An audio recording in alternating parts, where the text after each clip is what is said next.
Hi, I'm Martin from Readsy, and for the past 10 years, we've helped thousands of writers successfully self-publish their books. And today, I'm going to talk about something that all authors will encounter at some point in the publishing process. ISBNs. It's actually a topic that's rather straightforward, but some of the information out there can be a little confusing. So, in this video, I'm going to show you what they are, where you can get them, and how you could possibly save yourself over $100 when you come to self-publish your book. So join me right now as I show you. So in this video, we're going to cover a few things. In the first part, I'm going to talk about what an ISBN actually is, how they work, who needs one, and when you might actually be able to get away without buying one. If you already know all that and want to skip ahead to the step-by-step process, you can scoot along with the little chapter markers below, where I show you how to get your ISBNs in the US, in the UK, and in Canada.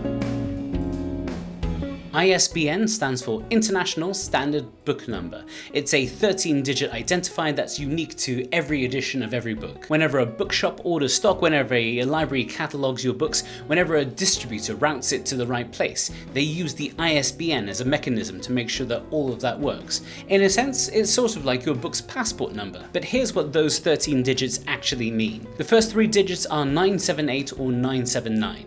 They're a prefix that identifies your item as a book. Until 2020, new ISBNs would always start with 978, but as more people published, hoovering up all the numbers, they needed to create more stock. So all the various international agencies got together and introduced the 979 prefix. The next group is the registration group element. It identifies the country in which it's published, or sometimes the language area. English language publishers typically get 0 or 1 here, the French language is 2, German is 3, 7 is for the People's Republic of China, so that one is national rather than language-based. This prefix could be as long as 5 digits. For example, 99998 is Namibia. Next up is the registrant element. It's assigned to you when you register as a publisher, and it's the same across all your ISBNs. This can be as short as 1 digit, which are usually reserved for the massive publishers, or can go as long as 7 digits, which tend to be small publishers and self-publishers. Then there's the publication element. That identifies the specific title. That's unique to the edition and the format. So if you're publishing in multiple formats, that's the bit that will change. Your paperback will have a different publication element to the hardback one, which is different to the ebook one. And then if you put out a different edition a few years later, fingers crossed, that will have a different one entirely as well. And finally, at the end, there's a single check digit. This is a mathematical validation that confirms that the whole number is indeed an ISBN, without all the systems having to go into the database and searching through the whole thing. Now, you don't need to memorize any of this, but it's always good to know. In all honesty, yes, all books need ISBNs. It's the thing that makes a book a published book. In order for any book to be stocked in a physical bookshop, to be catalogued in libraries, or distributed through any of the major wholesalers, it needs an ISBN. The real question is whether you need to pay for an ISBN. If you're publishing through Amazon KDP and you have no interest in selling anywhere else, you can get away without buying one because Amazon provides you one for free. The same story with Ingram Spark. If you want to publish wide, you can go through somewhere like Draft Digital, which is a publishing aggregator, and they'll get you on a ton of retail sites for a 10% commission, and they will also provide you with a free ISBN. But here's the thing about those platforms. When you use their free ISBN, they become the publisher of record. They have bulk bought ISBNs registered in their name, so that's what appears in the registrant field. Now that doesn't mean that they own your book or that you're legally bound to them. But if later on you want to sell on a different platform, or you want to start your own imprint, or you just want to have your own name appear as the publisher of your own work, then it's going to be a little bit complicated. You'll have to unlist it, you have to republish it on Amazon under the new ISBN, at which point you may lose your user reviews, your sales history, your place in the algorithm. In short, it can be a full-on hassle down the road. So, as a rule of thumb, if you're serious about self-publishing as a long-term endeavor, you should buy your own ISBNs. If you're publishing a book and only want it on certain platforms and you genuinely don't care who appears as publisher, then go for that free ISBN. You'll save yourself over $100, readers won't judge, they genuinely don't care. Just one more thing before we get practical. You're going to need a separate ISBN for each format. So if you're planning to publish on paperback, hardback, ebook, and audiobook, each of those are distinct products and each will need their own number. All right, in the words of Regina George, get in, losers, we're going shopping for ISBNs. Alright, for US-based publishers, the only official ISBN agency is Bowker, operating through myidentifiers.com. I've dropped a link in the video description, so just click on that now. For every way of getting an ISBN, most of the work is in setting up an account. So click here to get started. Then you're going to want to put in your contact details and address.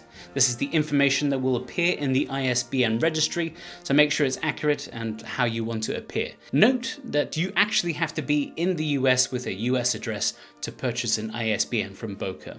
Toward the end, you can tell them what organization type you are. For most folks watching this, you can just select self-publisher and then enter your own name if you like. On retailers like Amazon, this name will pop up under the publisher bit in the metadata. Once your account is set up, navigate to Buy ISBNs. You'll see the pricing tiers there. 1 ISBN for $125, 10 for $295, and 100 for $575. If you're looking to publish multiple formats or planning to publish more than one book in the near future, then the maths and economics of buying a block of 10 ISBNs is fairly hard to argue with. The numbers don't expire, they don't go out of date, and they stay assigned to your publisher prefix. Once you've completed your purchase and assigned your ISBN to a title, it'll appear in your account dashboard. That's the number that goes in your copyright page and on your barcode. A couple of things worth noting. First, ISBNs are non-refundable once you've assigned it to a title, so double check your details before you confirm and make sure that this is going to be the final title. If you change your title after assigning an ISBN, technically you should get a new ISBN for that book.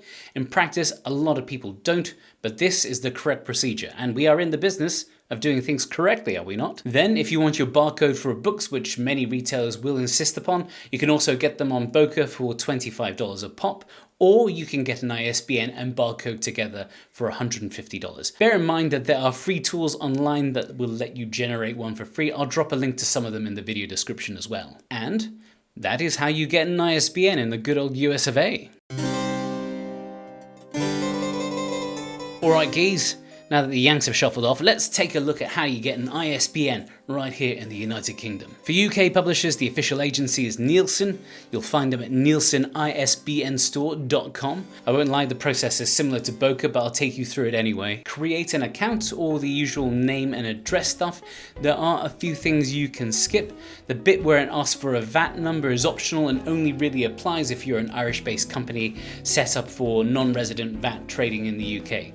Thank you, Brexit. There's this bit where they ask you about your organization type, that's self-publisher for most of you. Then they ask you about the company structure. The vast majority of self-publishers, at the start at least, will be sole traders. If you become a limited company later on, you can augment that. It'll ask you what sort of materials you publish, books and ebooks. It's pretty safe to say. It also asks you to name your print distributor and ebook distributor. Don't worry too much about this, just put self for both and tick this bit that says are you a new publisher or self-published author. Then navigate to purchasing and start dropping ISBNs in your trolley. The current price is £93 for a single ISBN or £174 for a block of 10. Again, the per unit cost drops significantly with the bulk purchase. Okay, and that is buying an ISBN in the UK. In the true north, ISBNs are strong and free of charge, provided through Library and Archives Canada as a publicly funded government initiative, which is genuinely excellent. I've also linked to the ISBN registration page in the description, so click through on that. From there, you'll need to create an account. Right off the bat, you need to confirm that you are a Canadian publisher, meaning that you're based in Canada and publishing material intended for Canadian distribution. This doesn't mean that you can't use these ISBNs overseas. After all, this is an international number. The publication form asks you for your publishing information, your imprint name. As far as I know, this also doesn't need to be an incorporated business name. You can also publish it under your pen name or real name. Then you'll enter your address, bonus Canadian points if you know what this address is. Then they'll ask you whether you or your company has had ISBNs from them before, give an estimate on how many ISBNs you might need in the near future, and then enter your book's title and approximate publication date. This publishing date is assumed to be an estimate, so don't sweat it if you miss your publication date. This won't really matter that much. The publishing Mounties won't hunt you down and put you in book jail. I'm not going to actually submit this, as I don't really need to defraud the Canadian government, government at this point in my life, but that pretty much is the process. The important thing to note here is that approval takes time. It used to be 20 days, but recently the estimate has upped to 2 months, which I suspect reflects how many AI slot books are being published these days. Because of this, I suspect that the days of free Canadian ISBNs might be numbered, so you might as well take advantage of this while the getting is good. As I said before, the ISBNs you receive through Library and Archives Canada are fully legitimate international numbers, same as you'll get from Bowker or Nielsen. The only difference is that the registration group prefix will identify you as a Canadian publisher, which is fine, if not better. Do you need to have a completed book before you buy your ISBNs?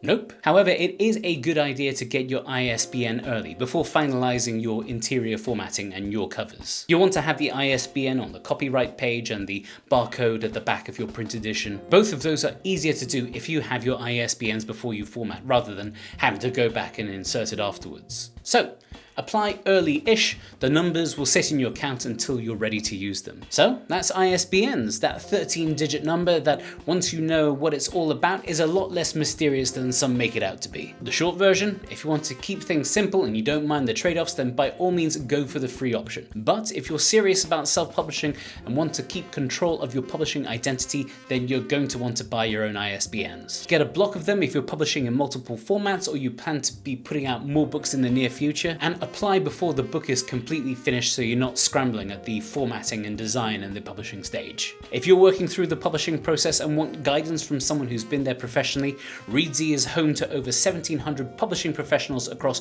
every part of the process, from editing manuscripts to marketing books. Sign up for a free account and meet them today. The link again is in the description. If you've enjoyed this, remember to like the video and subscribe to the Readsy YouTube channel. I've been Martin, and I'll see you on the shelves.